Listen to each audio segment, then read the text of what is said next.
right, I know Sharon, she had her letter jacket. She didn't wear it up here for some reason, but it made me remind her that when I first got mine, I slept in it. I couldn't take it off for like 2 days. I was so excited. So thank you, Sharon. And I never write down my speeches, but after I saw that, I'm like, crap, I got to write this down. So here it goes. When you're an IU volleyball player, there's probably only 1 to 2 degrees of separation from any of us being connected. My journey has also had some twists and turns. I have always enjoyed the scenic route. We might actually call my story, How Sherry Dunbar Cruzan Came to be the Indiana University Volleyball Coach. Here we go. When I was a senior at Northrop High School in Fort Wayne, I realized that volleyball was my calling.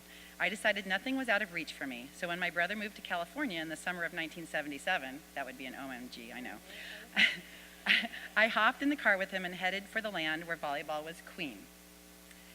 A friend of mine from Fort Wayne was traveling with a team from Southern California called the Los Angeles Adidas, and once she found out I was in town, she got me a tryout. After 2 days of 6-hour practices, I ended up with pleurisy and plenty of pulled muscles. So as soon as I recovered, I made the smartest decision of my young life. I would head back to Indiana, where I was already admitted. I would play volleyball for my home state and be a Hoosier. Yay! Yeah. Well, not quite yet. Okay, wait a minute. So in 1977, you could still try out for the college volleyball team. So I found a place to live, got my classes in order, and attended the tryout. I still remember getting a rash from the grass when we warmed up outside. Then I cut my finger and had to go get a Band-Aid. So everything was kind of crazy, but, you know, by the end, I still thought it was pretty good. I felt pretty good about everything. So I go and I look at the roster. I wasn't on it. How could that be? I didn't make the list. Somehow, I say, my parents convinced me to carry on and learn how to love IU without playing volleyball. I went to the matches and I learned as much as I could about the team and the coaches. I still had a dream, but it would not be until my junior year that I would attempt to play volleyball for Indiana once again. I found a club team to play on, and I had worked hard on my skills. This time, I was ready. Okay, so after tryouts, I remember the anticipation of seeing who was on that list. Not me. It was a tough time for me, but the universe was starting to align, and although I didn't know it yet, there was a plan. So the summer before my senior year, I was working at a camp in Minnesota when I got a phone call from Coach Laver. She had invited me to come to preseason. I don't think my feet touched the ground for the rest of the day. I had finally made it. I was going to have the opportunity to put on that IU jersey. It was as amazing as I had dreamed it would be, and I could not have been more proud. Knowing this was my senior year made it so tough when the season ended. I had just begun, and it was done. I was headed to England to do my student teaching, and the team was throwing a farewell doubles tournament. Do you guys remember that? We were playing doubles in Hyper upstairs when someone came through the door. It was Sharon Moore. Okay, she was the Olympian from Cincinnati. I knew that. Okay, what was she doing here? Oh my God. I remember rolling and diving all over the place, hoping she would see how great we were. It's bruises, bloody. I was like, please, please look. So, what I knew then was that I had something else I had to do. So, before I went to England, I went to Coach Laver and asked her if I could take my name off the graduating list and stay for another year. Okay, I'm pretty sure you must have thought I was crazy, but I just had to play with Sharon, and I wanted that one more year of IU volleyball.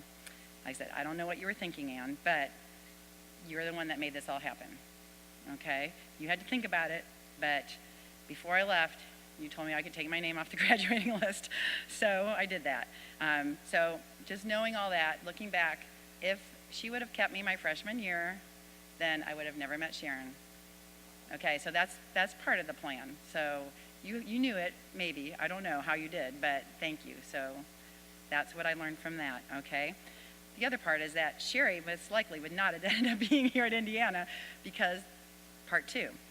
So, as Sharon already told you, we became roommates. Coach Laver gave me a scholarship, which I know they were very rare at that time, so you gave me something that a lot of other people probably deserved as well, but you honored me with that, so thank you very much. It was amazing again. We did have one small setback where 2 days before the Purdue game, Sharon and I were running a one. I landed on her toe. I blew out my ankle. I never got to play. Yeah, that stuff, but that's another story. Okay. What was important was that I met Joyce, Sherry, who was our next door neighbor. Okay? She hired me to coach at Edgewood High School. This is where I saw what I thought was a praying mantis riding a Stingray bicycle. Guess who it was? It was Sherry Dunbar. You got the visual? Knees? Really small bike, short hair, not sure what it was. It was human. It was Sherry. Okay? I wish I had that picture. I coached her and I taught her to love volleyball more than basketball.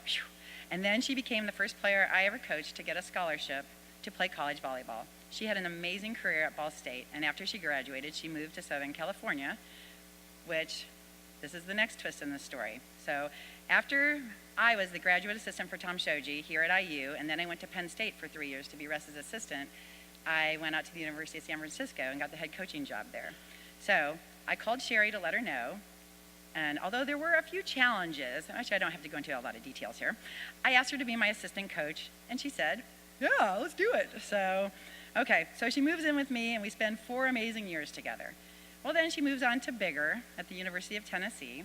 Then she becomes the head coach of the College of Charleston. Then, I still remember where I was. I remember the phone call. Karen, Indiana University just called me, and they want to interview me for the head coaching position.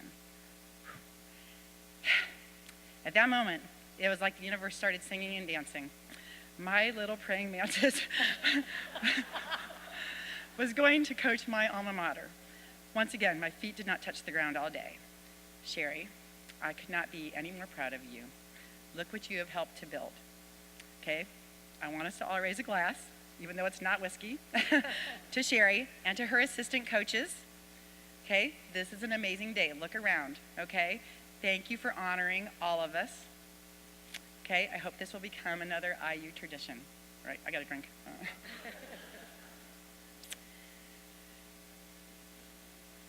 Okay, Sharon and I, oh, thanks, you guys. You.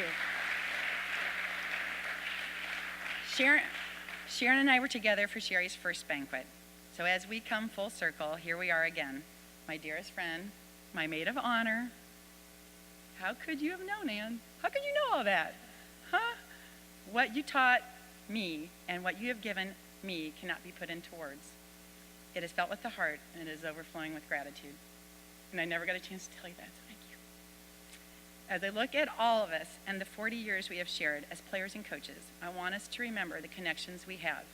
Sharon and I both played for Coach Laver. Sharon was Doug West's assistant. I was Tom Shoji's grad assistant, and now Sherry's in charge of the program. It is important that we embrace our connections and we hold on to them tightly. We are all a part of a very special team, the Indiana University Volleyball program. For the team who will step on the court tonight, know that we are cheering for you, supporting you, and honoring you. I hope one day you will be standing up here telling your story to all of us and those yet to come. Thank you, and go Hoosiers.